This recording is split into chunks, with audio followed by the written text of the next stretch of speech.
കടനംകുളം പഞ്ചായത്തിൽ പുത്തൻതോപ്പ് എന്ന സ്ഥലത്ത് ഞങ്ങൾ 7 അംഗങ്ങൾ ചേർന്ന് 4 വീടുകളിലായി ഡ്രീംസ് കൃഷിക്കൂട്ടം എന്ന പേരിൽ അലങ്കാര ചെടികൾ വ്യാവസായിക അടിസ്ഥാനത്തിൽ ഞങ്ങൾ കൃഷി ചെയ്യുന്നു. 2015 വിനു കാർത്തികൻ എന്ന ഒരു കർഷകൻ ഓർക്കിഡ് കൃഷി ചെയ്യുന്ന കർഷകന്റെ നിർദ്ദേശാനുസരണമാണ് ഞങ്ങൾ ഈ അലങ്കാര ചെടികൾ നടാനുള്ള പ്രചോദനം ഉണ്ടായത്.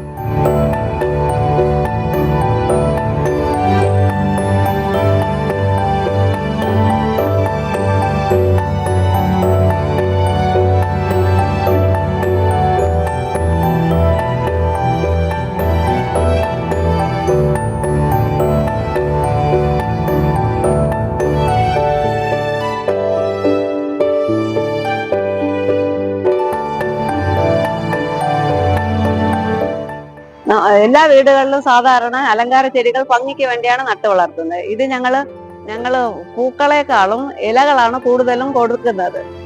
ഓരോ ഇലകൾക്കും 15 രൂപ മുതൽ താഴോട്ട് തരുന്നുണ്ട്. ഞങ്ങൾക്ക് നല്ല വരുമാനം ഞങ്ങൾക്ക് കിട്ടുന്നുണ്ട്. എന്ന് പറഞ്ഞാൽ വ്യാവസായിക അടിസ്ഥാനത്തിൽ കയറ്റുമതി ചെയ്യുന്നുണ്ട്. ഓരോ ചെടികൾക്കും ഓരോ തരത്തിലുള്ള വിലകളാണ് അവർ തരുന്നത്.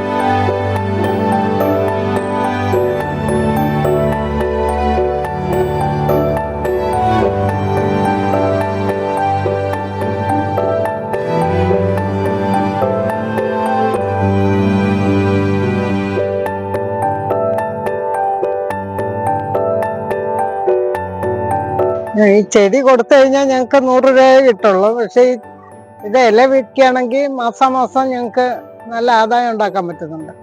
ഓരോ ഇലകൾക്കും വ്യത്യസ്ത രീതിയിലാണ് റേറ്റ് വരുന്നത്.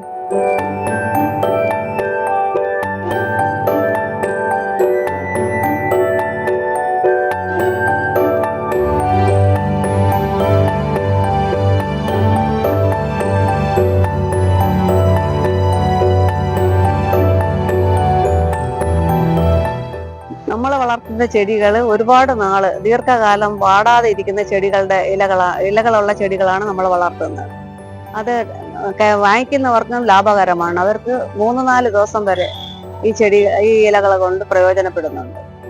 ഡെക്കറേഷന് വേണ്ടിയാണ് അവർ കൂടുതലും ഉപയോഗപ്പെടുത്തുന്നത്.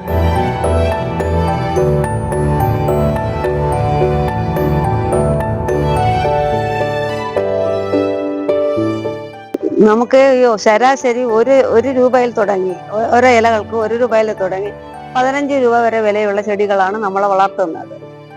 അത് ഓരോന്നിനും ഓരോ തരത്തിലുള്ള ഇലകളാണ്. കട്ടി കൂടിയതുണ്ട്, കട്ടി കുറഞ്ഞതുണ്ട്. എന്നിരുന്നാലും അത് 5, 6, 7 ദിവസം വരെയൊക്കെ ഇരിക്കുന്ന ഇലകളാണ്. ഓരോ ഇലകൾക്കും മാർക്കറ്റിൽ ഓരോ വിലയാണ് നമുക്ക് കിട്ടുന്നത്. നമുക്ക് ഈ ഇലകളുടെ പ്രധാന വില കിട്ടാനുള്ള കാരണം ഒന്നാമതായിട്ട് ഭംഗിയാണ് ഇലകളുടെ, രണ്ടാമതായിട്ട് മാർക്കറ്റ്, മൂന്നാമതായിട്ട് ഈ ഇലകളൊക്കെ കേടുകൂടാതെ ഒരുപാട് നാൾ ഇരിക്കുന്നുണ്ട്. അതാണ് കച്ചവടക്കാർ പ്രധാനമായിട്ടും നോക്കുന്നത്.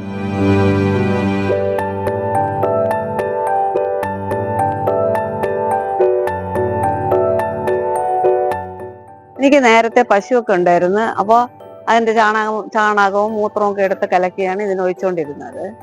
അപ്പോൾ അന്നൊക്കെ നല്ലതുപോലെ വളർന്നി.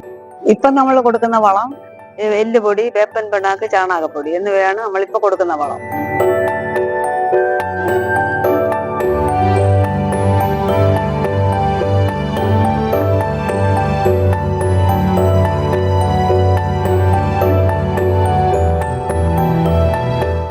ഈ ചെടിയുടെ പേര് ഗോൾഡൻ മെസഞ്ചീന എന്നാണ്. ഇതിന്റെ ഒരു ഇലയ്ക്ക് നമുക്ക് 5 രൂപ വെച്ച് തരുന്നുണ്ട്. അവർക്ക് എത്ര കിട്ടുന്നത് നമുക്കറിയില്ല, എന്നാലും നമ്മളെ ഹാപ്പിയാണ്. ഇതിന്റെ ഇലയ്ക്ക് നമുക്ക് ശരാശരി ഓരോ രൂപ വെച്ചാണ് തരുന്നത്. ഇതിൽ നിന്നാണ് ഒരുപാട് ഇലകൾ എടുക്കാറുള്ളത്. ഇത് പക്ഷെ ഒരുപാട് നാൾ കേടുകൂടാതെ ഇരിക്കുന്ന ഒരു ഇലയാണ്. അത്രയ്ക്ക് നല്ല കട്ടിയുള്ള ഇലയാണ് ഇതിന്റെ. എല്ലാ വീടുകളിലും ഇത് ഉണ്ടാകാറുണ്ട്. പക്ഷെ 1 രൂപ വെച്ചാണ് നമുക്ക് തരുന്നത്. എങ്കിലും ഇത് നമ്മൾ കട്ട് ചെയ്യും തോറും അടിയുന്നേ തന്നെ തൈകൾ വന്നുകൊണ്ടേയിരിക്കും. മഹാത്മാ എന്നാണ് ചെടിയുടെ പേര്. ഇതിനും 1 രൂപ വെച്ചാണ് തരുന്നത്. ഇത് ബേബി ഡോൾ എന്ന് പറയും. ഇത് രണ്ടിനും വ്യത്യാസം, അത് ചെറിയ ലീഫ്, ഇത് വലിയ ലീഫ്. ഇതിന് നല്ല കളറ്, ഇതാണ് അതിന്റെ ആകർഷണം. നല്ല കളർ, നല്ല ഡിസൈൻ.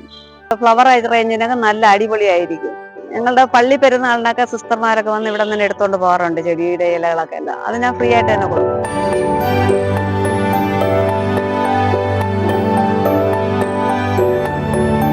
ഈ ചെടിയുടെ പേരാണ് റിങ്കിൾ ലീഫ് എന്ന്. ഇതിനാണ് ഞങ്ങൾക്ക് ഏറ്റവും കൂടുതൽ വില കിട്ടുന്നത്. വലിയൊരു ഇലയാകുകയാണെങ്കിൽ അതിന് 15 രൂപ മുതൽ 20 രൂപ വരെ കിട്ടാറുണ്ട്. ഇപ്പൊ ഇത് ചെറുതായാണ്, ഇത്രയും ഈ സൈസിൽ കൊടുക്കുകയാണെങ്കിൽ ഞങ്ങൾക്ക് 8 രൂപ വരെ തരുന്നുണ്ട്. ഇതൊരു പ്രത്യേക തരം ഡിസൈൻ ഉള്ള ചെടിയാണ്, അതുകൊണ്ടായിരിക്കും അതിന് ആകർഷണം കൂടുതൽ. കോട്ടൺ ചെടിയാണ്. ഇതിൽ നിന്നും ഇല എടുക്കാറുണ്ട്. ഇതിനും ഓരോ രൂപ വെച്ച് തരാറുണ്ട്. ഓരോ പ്രാവശ്യവും 100-500 ഇലകളാണ് എടുക്കുന്നത് ഓരോ ചെടിയിൽ നിന്നും. ഇത് തന്നെ പലതരത്തിലുണ്ട്. ഇതൊരു പ്രത്യേക തരം ചെടിയാണ്. ഇതിന്റെ പേരൊന്നും എനിക്കറിയില്ല. പക്ഷേ ഇത് ഡെക്കറേഷനൊക്കെ അടിപൊളിയാണ്. ഇതിന് തരുന്ന വില എന്ന് പറയുന്നത് 4 രൂപ തരാറുണ്ട്. ഇത്രയും ഇല, ഇത്രയും ഉള്ള സൈസിന് തന്നെയാണ് 4 രൂപ തരുന്നത്. അപ്പൊ ഒരു പ്രാവശ്യം വന്നാൽ 200 ഇലയോളം എടുക്കാറുണ്ട്.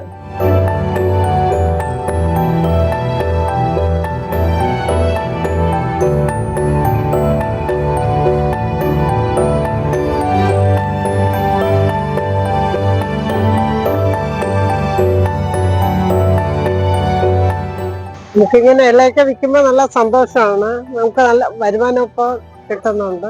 ഈ ഇലകളാണെങ്കിൽ എക്സ്പോർട്ടിങ്ങിനാണ് ഉപയോഗിക്കുന്നത്. അപ്പൊ അവര് വീടുകളിൽ തന്നെ വന്ന് വെട്ടിയെടുത്ത് എണ്ണി നമുക്ക് പൈസയും തരും.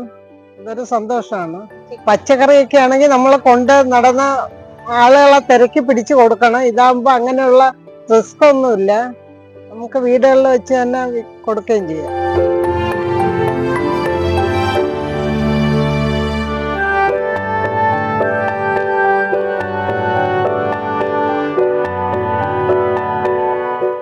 നമുക്കിപ്പോ 4 വീടുകളിലും ഒരുപാട് ചെടികളുണ്ട്. കാരണം അതിന്റെ മദർ പ്ലാന്റിൽ നിന്ന് തന്നെ വെട്ടി ഒരുപാട് തൈകളാക്കിയാണ് ഞങ്ങളിപ്പോ വളർത്തിക്കൊണ്ടിരിക്കുന്നത്. ഇപ്പൊ തന്നെ ഒരുപാട് ചെടിയുണ്ട്. പുതിയ ആളുകൾക്ക് ഞങ്ങൾ ചെടി വളർത്താനുള്ള രീതികളൊക്കെ പറഞ്ഞു കൊടുക്കുന്നുണ്ട്. ആവശ്യക്കാരൊക്കെ വന്ന് നോക്കുന്നുമുണ്ട്. ഇവിടെ ഒരുപാട് ആൾക്കാർ ചെടി വാങ്ങിക്കാൻ വരുന്നുണ്ട്. കൊട്ടാരക്കര, പേരൂർക്കട, പേട്ട എന്നിവിടെ സ്ഥലങ്ങളിലൊക്കെ വരുന്നുണ്ട്. പിന്നെ മരിയൻ കോളേജിലെ പിള്ളേരൊക്കെ വന്ന് ചെടി വാങ്ങാറുണ്ട്. പഠിക്കാനും ഓരോന്ന് ചോദിച്ച് മനസ്സിലാക്കുന്നുമുണ്ട്. ചെടികളൊക്കെ എങ്ങനെയാണ് വളർത്തുന്നത്, ഏത് വളമാണ് ഇട്ട് കൊടുക്കുന്നത് എന്നുള്ള ചോദിക്കാറുണ്ട് അവര്.